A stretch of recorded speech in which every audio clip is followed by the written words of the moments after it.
నమస్కారం. అమ్మా నాన్న టీవీకి స్వాగతం.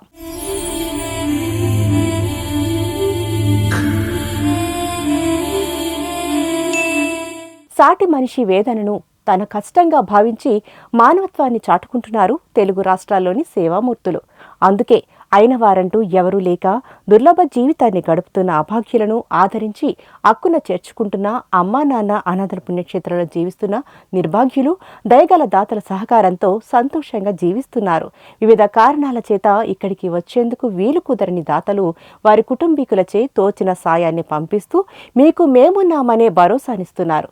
అలా కె యాదమ్మ అనే సేవామూర్తి అనాథులను ఆదుకోవడం కోసం వారి సాయాన్ని పంపించి శంకరుని అనుగ్రహానికి పాత్రులయ్యారు. హైదరాబాద్ చంపాపేటకు చెందిన కె యాదమ్మ అనే సేవామూర్తి అమ్మా నాన్న అనాథుల పుణ్యక్షేత్రంలోని అనాథుల అన్నదానం కోసం వారి కుటుంబ సభ్యుని ద్వారా తోచినంతలో సాయం చేసి నిర్భాగ్యుల నిండైన దీవెనలు పొందారు. నలుగురు మనుషులున్న ఒక కుటుంబంలో 3 పూటలా అన్నం తినాలంటే ఆ ఇంటి యజమాని నెలంతా ఎంత కష్టపడాలో తెలిసిందే.